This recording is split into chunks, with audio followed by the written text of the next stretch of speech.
今日帶大家嚟感受一下 Wandsworth Town 嘅 lifestyle。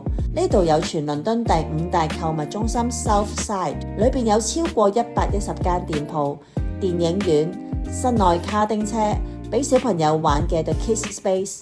女士們去 shopping 有 H&M、NYX、Uniqlo、Primark、Boots 等等，仲有我嚟親英國都會去嘅 TK Maxx 尋寶。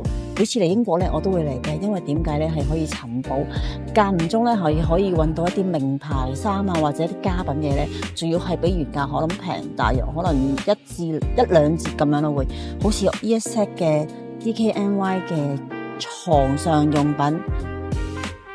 如果想要買啲零件維修下屋企、整下花園，有間好大嘅貨品齊全嘅 B&Q 喺附近。喺呢度附近咧都有間 B&Q， 咁 B&Q 係咩咧？就係如果你要屋企做 DIY 啦，或者要維修咧，都可以喺度揾到好多需要嘅零件。好似我手上呢一卷嘅紙咁樣啦，咁佢就係可以咧將你嘅廚房嘅台面咧黐咗呢張筷子咧，就變咗好似一個雲石嘅台面咁樣啦。咁啊，價錢係10磅。而飲食方面，附近有中西日韓泰、法國、意大利、印度菜，仲有阿根廷菜等等，真係好多選擇。如果要打 golf， 大約13分鐘已經可以去到 Richmond Park Golf Course。至於超市，有大型嘅，例如 Waitrose and Partners、Sainsbury's 同埋呢度。好多人成日話有 Waitrose 同埋 Marks and Spencer 喺嗰區呢，就係代表嗰度啲人收入係高。其實如果有我身後邊呢一間 Bailey and Sage 咧，代表嗰區嘅消費能力咧係更加高嘅，因為佢啲食材咧係新鮮啲啦，同埋佢啲品質咧係有保證。而根據統計喺英國175個地方地選當中， Wandsworth 嘅平均收入係最高嘅，排第2，僅次於 City of London， 其後係 Richmond upon Thames。呢度啲屋真係如果1119尺，望落都幾舊，都要成1.12 mil。同埋都幾有歷史，我見到佢啲屋。所以住喺 Wandsworth 嘅人，大部分都係一啲高收入嘅 young professional 或者 family。喺街上又真係周不時都會見到啲一家大細。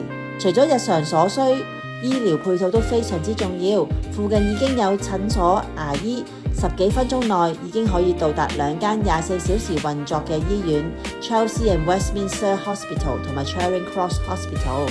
另外 Wandsworth 嘅教育資源非常豐富，有26間私立學校，當中嘅 Putney High School 同埋 Emmanuel School 更係喺頭30位之內。每年嘅 GCSE 同埋 A Level 嘅成績都非常優秀。除咗有好多私立學校，其中有62間小學、11間中學，當中90% 被 Ofsted 評為 Outstanding 同埋 Good。有好嘅學校自然就可以保值，就好似我哋香港嘅九龍塘咁樣，就算幾貴幾陳舊，都一樣有大把家長會想住喺度。除咗照顧到比較細小嘅仔女，如果大學生住呢度，去 UCL、LSE、Imperial College、King's College 車程都係大約30分鐘，真係好方便。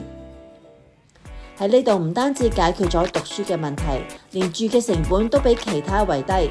因為 Wandsworth 嘅 Council Tax 出咗名係最平，倫敦平均係1789英鎊，而 Wandsworth 只係961英鎊，所以一年都可以慳唔少。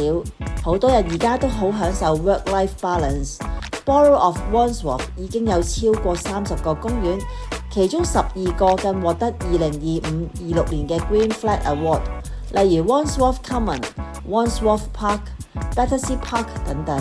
呢個獎項係由英國清潔組織 Keep Britain Tidy 主辦，獲獎嘅標準係以管理良好、喺環境保護、社區參與同埋公園安全性均達到最高嘅水準。